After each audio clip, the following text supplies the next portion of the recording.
This program is brought to you by Link TV for educational and non-commercial use only.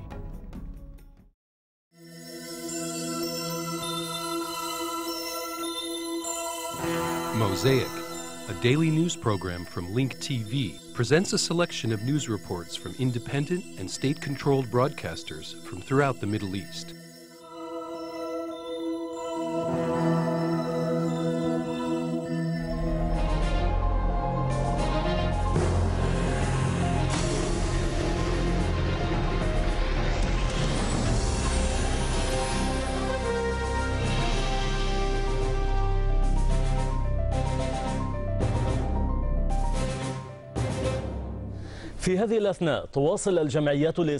Israeli settler groups continue to confiscate Palestinian land in occupied Jerusalem. As part of our series of weekly reports from Jerusalem, our reporter Shireen Abu Akleh explores how these groups operate within the framework of a comprehensive policy aimed at Judifying the city.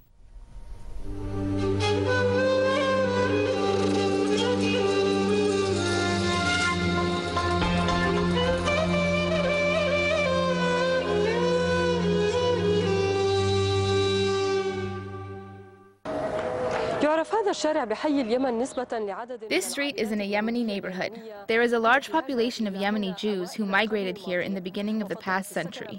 They preferred to live in Palestinian neighborhoods, so they decided to sell their homes to Palestinian families at the end of the 1940s.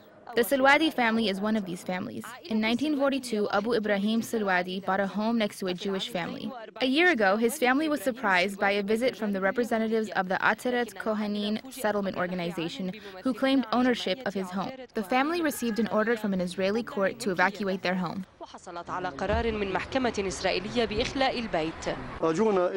The settlers came to us with police officers, guards. Basically, they came with a lot of power. They came at 12 o'clock with papers based on absentee law, saying that this property was theirs.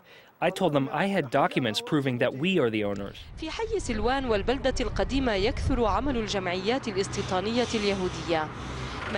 In the Silwan neighborhood and the Old City, Jewish settlement activity continues to increase. More than 12 organizations continue to steal or purchase Palestinian land. Although the Silwan family holds documents that prove their ownership, they are unable to resist the eviction order. The most important group working in Jerusalem is Ateret Lishona, which was established in the year 1967. Ateret, Kohanin, and Elad split from this organization. These groups depend on a lot of financing from Jewish donors, notably the millionaire Ervin Moscovich. Their budget is more than $80 million a year.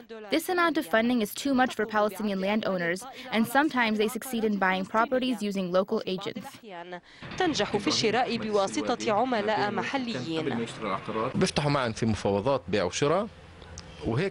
They initiate negotiations to buy the properties, a first step towards reaching an agreement between the two parties.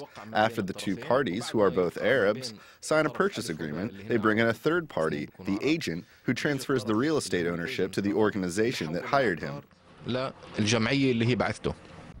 This is not the only thing that these organizations can do. Sometimes they form fraudulent foreign businesses who take over purchasing activity. The religious importance of Jerusalem for the Jews is well known. When Muslims talk about the importance of Jerusalem and then refer to Solomon's temple as the so-called temple, this strengthens the settlers in East Jerusalem. Israeli governmental support and finance are sufficient to stimulate illegal settlement activity when compared to the Palestinians who suffer from a lack of financial resources. Their only source of power is their decision to remain on their land and in their homes. Shireen Abu Akleh, Al Jazeera, Occupied Jerusalem.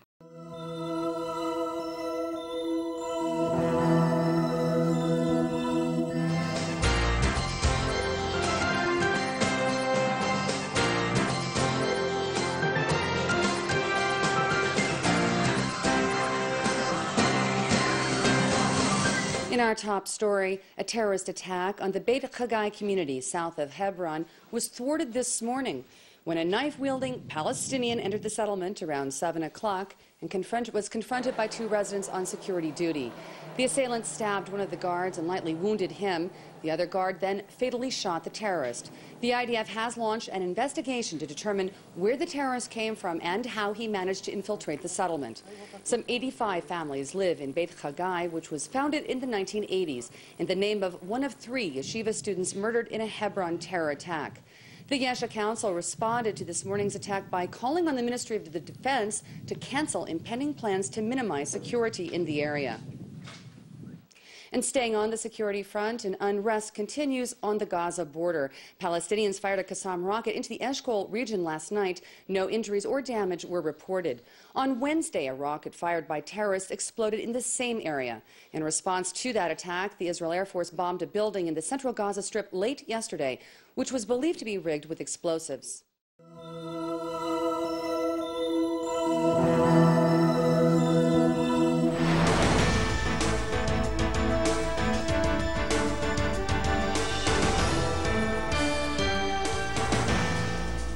أعلن مسؤول أمني مصري اعتقال 3 فلسطينيين. An Egyptian security official announced that 3 Palestinians and 2 Jordanians were arrested in the town of Sheikh Zayed in the Sinai, and 1 ton of explosives was found.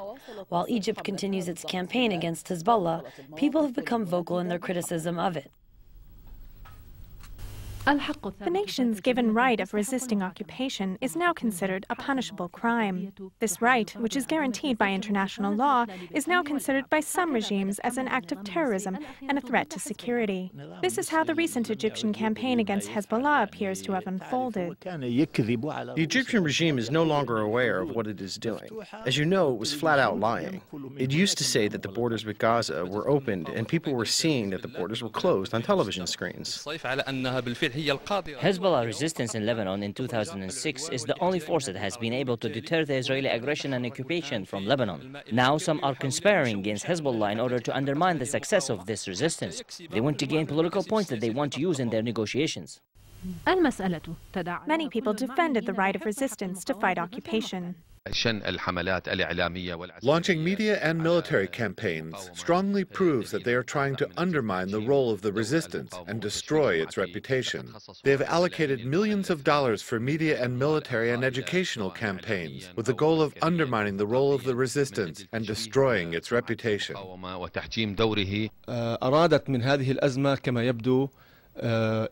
Egypt wants to turn public opinion against Hezbollah.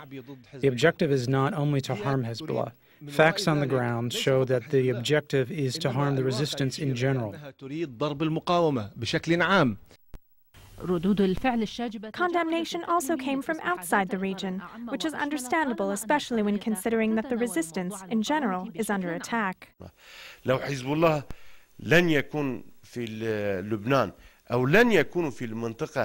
If there was no Hezbollah in Lebanon or in the region, Israel, which only understands the language of force, would have toppled Hamas, Jordan, Lebanon, and even Egypt.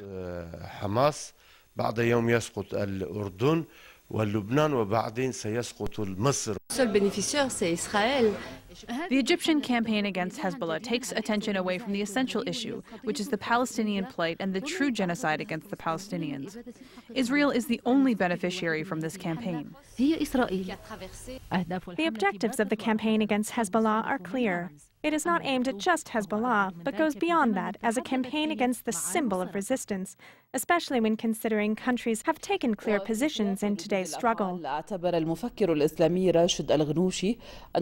Islamic thinker Rashid al-Ghanouchi said that the campaign against Hezbollah by the Egyptian regime will not fool Muslim nations who are fully aware of what is going on. During an interview with Al-Alam television, he said that Arabic and Islamic national security can only be achieved by supporting the resistance in Palestine and Lebanon.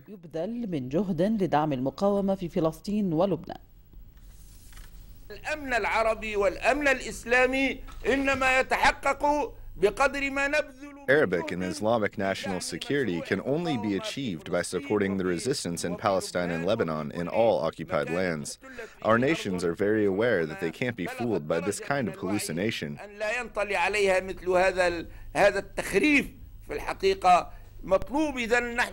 We are addressing our nations, which have a great deal of goodness. They must live up to the responsibilities that God and history have entrusted to them.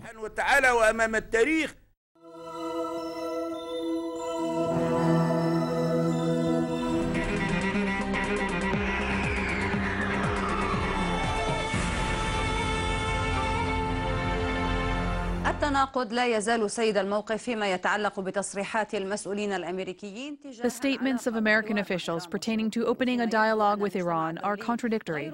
Just when the international community thought that Iran did not have nuclear capabilities, President Ahmadinejad surprised them with an announcement from Esfahan that Iran has developed a nuclear energy cycle that holds 7,000 central diffusion systems.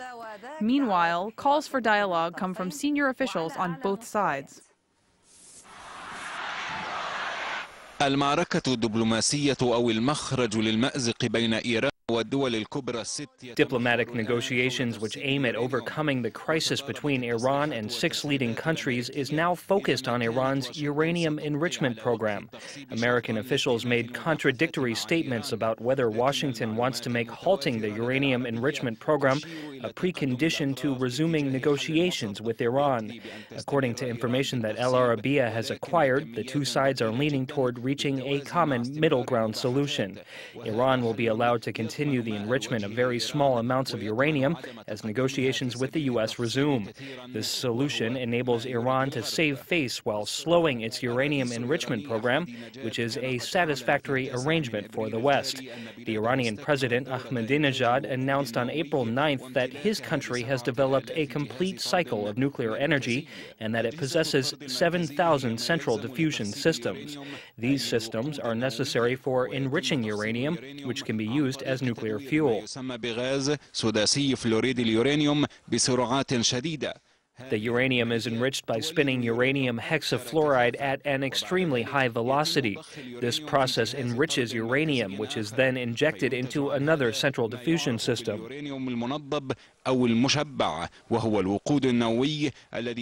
The product is called enriched uranium, and it can be used as a nuclear fuel to generate nuclear energy for civilian purposes or for the production of nuclear weapons.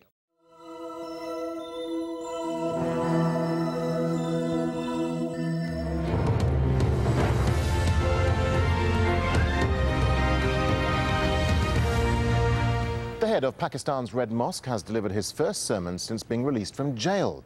Mullah Abdulaziz was detained after the building was raided by troops in 2007 following a bloody siege that saw over 100 people killed. He vowed to lead a campaign for a stricter version of Islamic law to be implemented across the country. We are a peaceful people and we prefer a peaceful struggle. If they try to stop our struggle, you've seen what's happened in the tribal areas and SWAT. God willing, we have to continue our struggle, and I request that you, the people, try hard to bring Islamic law to the country. Staying with Pakistan, and the country has been promised more than $5 billion by international donors at an aid conference in Japan. It's one of the largest single sums ever given to the country. The financial support is intended to help restore security in the face of growing attacks by the Taliban and Al-Qaeda. I assure you that with your support and with the support of the world, Pakistan is ready to face this challenge. We are ready to do all that it takes to rid the world of this menace, which is a world problem.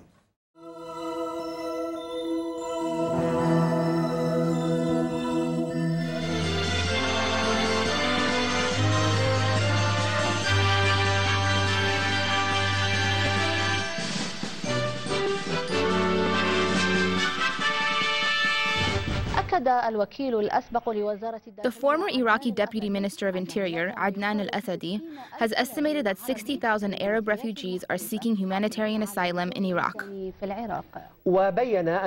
Al-Asadi further said that the Permanent Committee for Refugee Affairs in Iraq is working hard to provide the refugees with the humanitarian social care they need.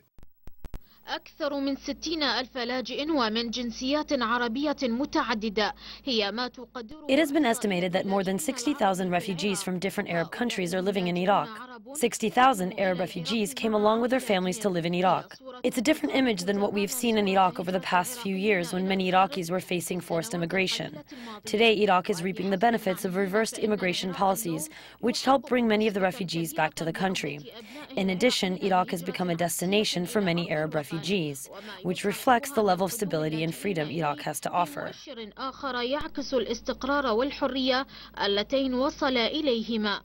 There's 60,000 refugees living in Iraq. We must make a decision about their cases. Currently, the refugees are being asked to register with the Ministry of Interior and apply for identification cards. With these ID cards, the refugees can easily travel from one city to another and move freely across security checkpoints. We have granted citizenship to some Palestinian immigrants, along with their children who were born and raised in Iraq. Some Palestinians have been living in Iraq for more than 30 years.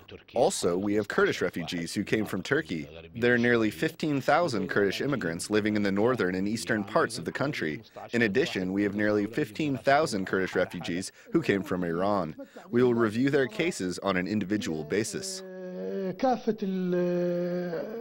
The refugees in Iraq can enjoy health, social, and cultural benefits. In addition, they have the legal right to work in Iraq.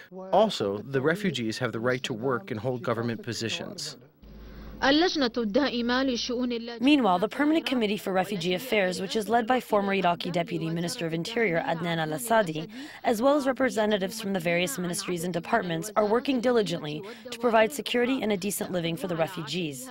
Also, the committee issued identification cards to the Arab refugees and urged them to register with the Ministry of Interior. My father came from Palestine to Iraq in 1948 and has been living here ever since. I was born and raised in Iraq. Thank God we are living here comfortably. We haven't encountered problems in any of Iraq's government institutions. We are indebted to al-Maliki's government. Iraq is our country.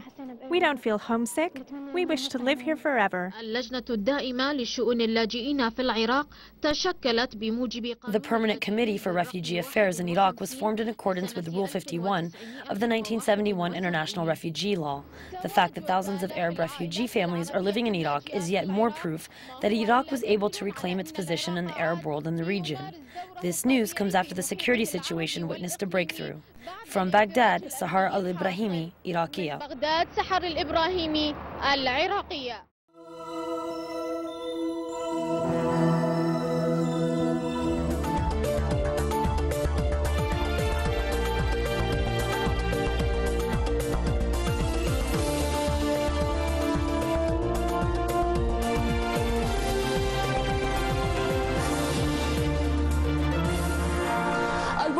Arab stock markets, which were affected by the international financial meltdown, are now looking for a way to rebound amidst uncertain conditions. The Union of Arab Stock Markets held a meeting in Casablanca, Morocco, during which the attendees confirmed that the Arab stock market will rebound quickly because the Middle East region produces oil. The attendees also called for increasing transparency and introducing new mechanisms for monitoring and regulation.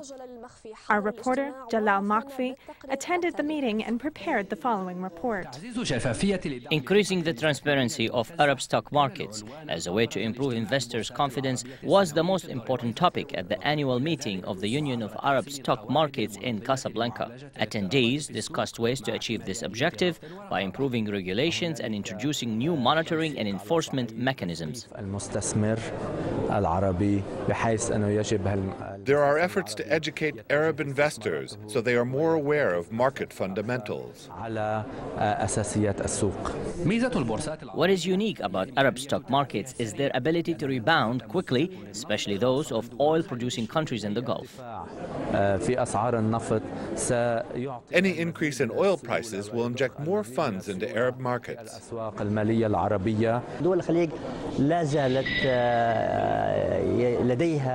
Gulf countries still have high cash reserves, and they are able to fund their annual projects for years to come.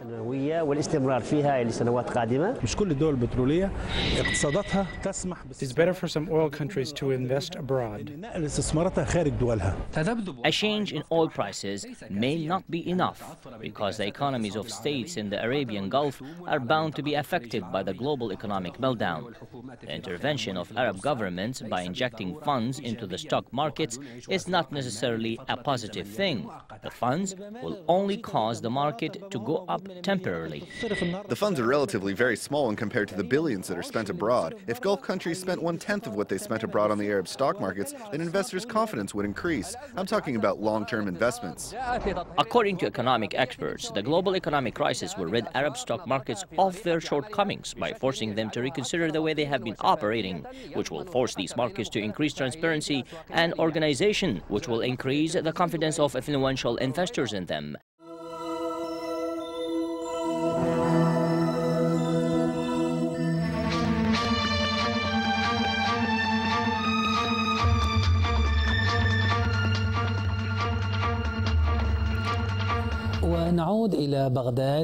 We turn to Baghdad, where Ghazali Market has witnessed an increasing demand for the purchase of all types of dogs, especially guard dogs.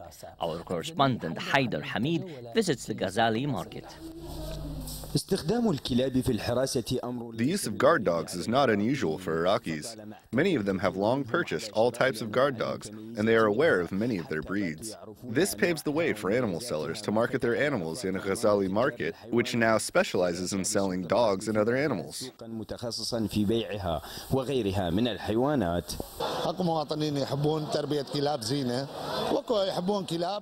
Many people enjoy having house pets, while others like guard dogs. There are even different types of guard dogs. We have the wolf dog, pointer, shepherd, all types.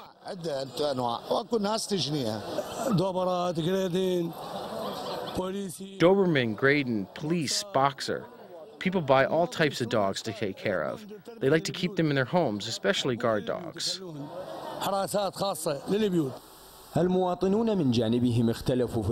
People have different reasons for spending time and money to raise these animals.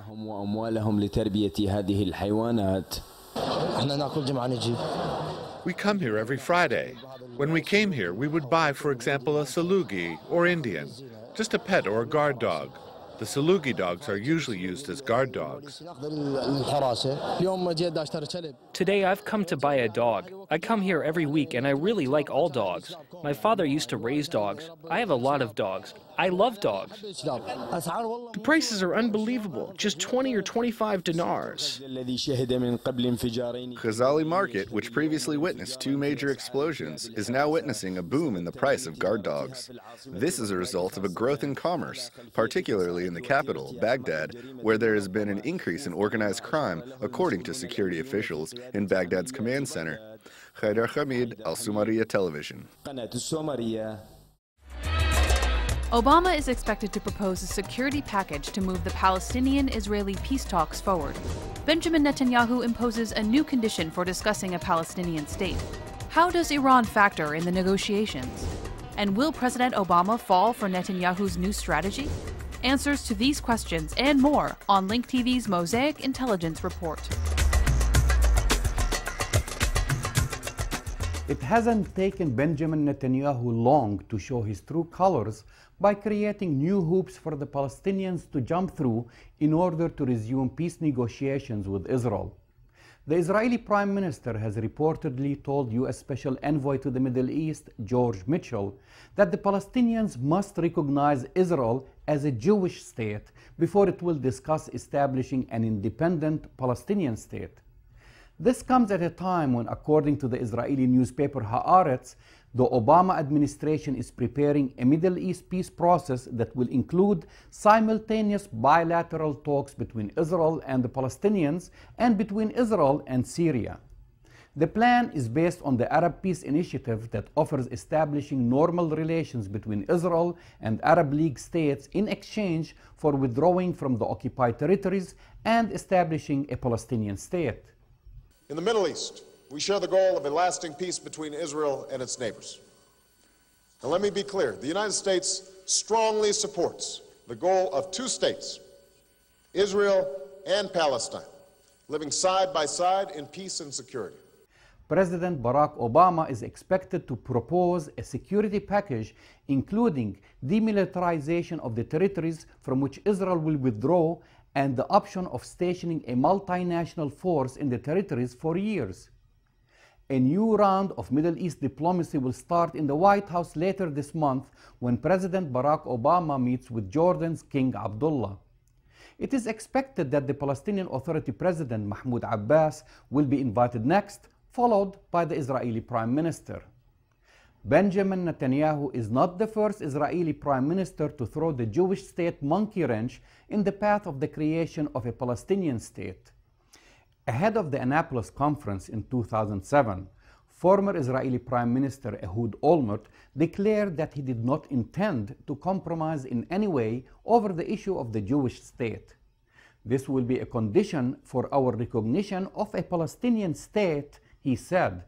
Nevertheless, he went to Annapolis and has made his strongest push for a Palestinian state, albeit on his way out from office when he said, "If the day comes when the two-state solution collapses and we face a South African-style struggle for equal voting rights, then, as soon as that happens, the state of Israel is finished." Unlike Ehud Olmert, Benjamin Netanyahu is more concerned about the threat from Iran and less about the demographic Palestinian threat.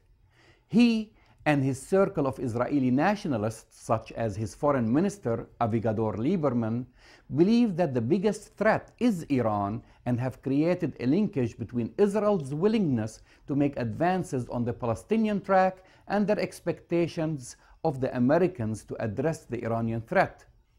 Basically, Benjamin Netanyahu wants guarantees from the US president to defuse the Iranian threat, including the nuclear reactor in Bushehr, in exchange for evacuating some Israeli settlements in the West Bank to make room for a Palestinian state. Bushehr in exchange for some West Bank settlements. A comprehensive peace in this region is in the national interest of the United States. Meanwhile, the Obama administration believes that a breakthrough in the peace process between Israel and the Arab states would restrain Tehran's influence in the region and contribute to the diplomatic effort to block its nuclear ambitions. Will President Barack Obama fall for Benjamin Netanyahu's new strategy? Many Palestinians believe that this is Obama's time to assert America's new role in the Middle East as an honest broker. Solving the Iranian problem is not going to help bring about a solution to the Israeli-Palestinian issue. Rather, it is the other way around. I'm Jamal Dajani for the Mosaic Intelligence Report. To learn more about this program or to share your thoughts, visit us at linktv.org/mir. You may also read my blog on the Huffington Post.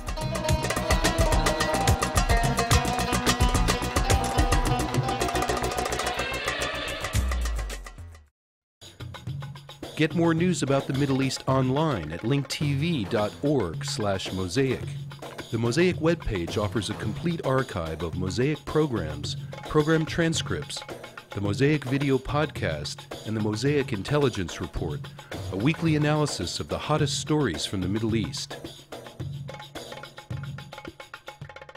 The views expressed on Mosaic are those of the participating broadcasters, not Link TV or its sponsors. The production of Mosaic is made possible with the support of viewers like you. Thank you.